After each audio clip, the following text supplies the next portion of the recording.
A sombra, o mito que vive escondido em nós. Existe uma parte sua que você não mostra, uma parte que você tenta esconder, negar, controlar, disfarçar. Essa parte tem nome. Na mitologia, ela aparece como monstros. Na psicanálise, ela aparece como recalque. Em Jung, ela recebe um nome direto: sombra. E hoje nós vamos falar sobre ela. Porque você não está lutando contra o mundo. Você está lutando contra partes suas que você não quer reconhecer. Antes de você continuar assistindo esse vídeo, eu preciso te dizer algo importante. Se você gosta do meu conteúdo e sente que ele já impactou sua vida de alguma forma, talvez seja a hora de dar um passo além do gratuito. Se você está cansado de repetir ciclos, de carregar dores que nunca foram realmente elaboradas, eu criei uma imersão online chamada Tradutor de Almas. Serão 2 dias ao vivo comigo, mergulhando nos seus traumas, nos seus padrões inconscientes e na forma como a sua história ainda influencia as suas escolhas. Você ainda recebe um e-book com exercícios práticos, também uma aula preparatória e um teste psicanalítico de perfil. O valor para tudo isso é praticamente simbólico perto da entrega. O link está aqui na descrição. Agora sim, você pode continuar seu vídeo. O mito da sombra. Em muitas mitologias, os heróis enfrentavam monstros, mas quase sempre o monstro representa algo interno. A Medusa transforma em pedra quem a encara. O Minotauro vive preso no labirinto. Hades governa o mundo subterrâneo. Esses mitos não falam apenas de criaturas externas, eles falam do inconsciente. O mundo subterrâneo é a psique profunda. Os monstros são impulsos reprimidos. E o herói não está apenas lutando contra uma criatura, está enfrentando o que foi negado. O que é a sombra? Carl Jung dizia que sombra é tudo aquilo que a gente não aceita em nós mesmos. Raiva, inveja, ciúme, desejo de poder, competitividade, crueldade, fragilidade, desejos, medo. Não são apenas traços ruins. São traços que você aprendeu que não podia mostrar. Então você reprime. Mas o que é reprimido, a gente já aprendeu, não desaparece. Vai para o inconsciente. E de lá, ele age. E a neurociências, o que ela fala disso?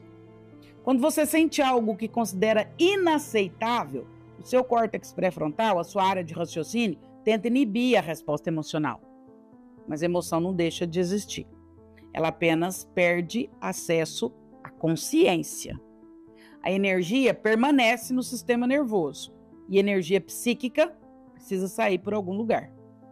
Sai como irritação inexplicável, como julgamento excessivo, como projeção, como ciúme. Você começa a odiar nos outros exatamente aquilo que você não aceita em você e daí para frente. Isso é sombra projetada. Você já percebeu como algumas pessoas se incomodam demais com alguns comportamentos específicos? A arrogância do outro, a liberdade do outro, a ambição do outro, a sensualidade do outro, o desejo do outro. Às vezes não é sobre o outro, é sobre o que foi reprimido em você. Jung dizia: o que você resiste, persiste. Quanto mais você nega um traço seu, mais ele aparece, disfarçado. E a sombra não é só negativa. Aqui está algo que quase ninguém fala. A sombra também contém potência. Talentos reprimidos, coragem sufocada, desejo criativo não vivido, força não assumida. Muita gente reprime até a própria luz, porque foi ensinado que tinha que ser pequeno. Então, sombra não é só raiva. Sombra é também grandeza negada, por medo de ser julgado, de ser invejado, de ser traído. Vamos falar um pouquinho de alguns mitos e fazer uma reflexão sobre essas sombras. O labirinto de Minotauro. O Minotauro, você já deve ter ouvido essa história, se não, vai ouvir pela primeira vez. Vivia num labirinto. Ele era metade homem, metade um touro. E ele era escondido. Escondido porque representava algo vergonhoso, um monstro. E esse mito é perfeito para falar da sombra. O que acontece quando você tenta esconder uma parte sua? Ela não morre, ela cresce no labirinto do seu inconsciente. E quanto mais você evita olhar, mais ela se torna monstruosa. O herói, Teseu, só vence o Minotauro quando ele entra no labirinto, não quando ele foge. E essa história diz muito a respeito de nós. Hoje, na era moderna, a gente está em contato com muitas sombras. Hoje nós vivemos na era da imagem. Redes sociais mostram versões editadas de pessoas perfeitas. Virtude performada, felicidade exibida, consciência moral pública. Mas quanto mais máscara social, maior a sombra da vida privada. E isso explica fenômenos como cancelamentos violentos, ódio virtual, explosões coletivas. É sombra coletiva. É uma sociedade que nega agressividade e cria explosões inesperadas. E na psicanálise, o que nós podemos dizer sobre a sombra? Freud falava de recalque. O que é recalcado vai para o inconsciente, mas retorna em forma de sintoma. Sintoma é a sombra gritando. Pode ser ansiedade, pode ser explosão emocional, pode ser sabotagem, relacionamentos repetitivos. A sombra, ela não integra, ela não se resolve. Ela cria repetição. E integrar, quando eu falo em integração, não é virar monstro. Aqui está o medo.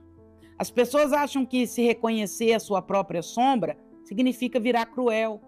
Reconhecer a sua própria raiva, o seu próprio ciúme, a sua própria inveja, vai ser se transformar numa pessoa horrorosa. Não! Significa assumir responsabilidade. Se você reconhece que tem agressividade, você escolhe como que você vai usá-la. Se você reconhece que tem inveja, você pode transformá-la em motivação. Se você descobre que tem ciúme, você pode transformar em amor próprio. O perigo não está na sombra reconhecida. O perigo está na sombra inconsciente, escondida, não olhada. Doutora Andréa, adorei o assunto, eu quero aprender a identificar as minhas próprias sombras. Vamos lá, algumas perguntas práticas. O que mais te irrita nos outros? Que tipo de pessoa você julga com maior intensidade? Que traço ou defeito você jamais admitiria ter? Que desejo eu tenho vergonha de confessar? Nessas respostas podem estar um pedacinho da sua sombra querendo se manifestar. A neurociências vai chamar isso de integração. Quando você traz um conteúdo inconsciente para a consciência, você ativa áreas do cérebro ligadas à autorregulação. Dar nome reduz a ativação emocional. Isso é real. Quando você diz estou com inveja, estou com raiva, eu queria ser reconhecido, a emoção perde o poder destrutivo. Ela vira informação. Qual é o maior erro? O maior erro é a gente tentar ser luz o tempo inteiro. Ninguém é só luz. Quem tenta ser só luz vira sombra ambulante. Porque tudo o que é negado cresce no escuro. E sombra coletiva, será que existe? Sim. Sociedades também têm sombra. Racismo negado, violência normalizada, hipocrisia moral. Quando a sociedade não integra a sua sombra, ela explode em crises. A mesma coisa que acontece individualmente. Aqui eu gostaria de falar ainda um pouco sobre a coragem do herói, dos mitos, como o Minotauro e os outros citados. Todos os mitos nos ensinam isso. O herói não vence monstros externos. Ele enfrenta o que foi escondido. Hércules enfrentou seus impulsos. Teseu entrou no labirinto. Perséfone desceu ao submundo. A jornada é interna. A luta é sua. E o herói da sua história é você mesmo. Como conseguir integrar, então, doutor André, as minhas sombras? Primeiro, observe as suas reações exageradas. Por que que em algumas situações você reage com emoções muito além do acontecido? Pare de se definir como bom demais. Terceiro ponto, aceite que você é capaz de ferir, de sentir ciúme, de sentir raiva, de sentir inveja. Quarto, se possível, faça terapia.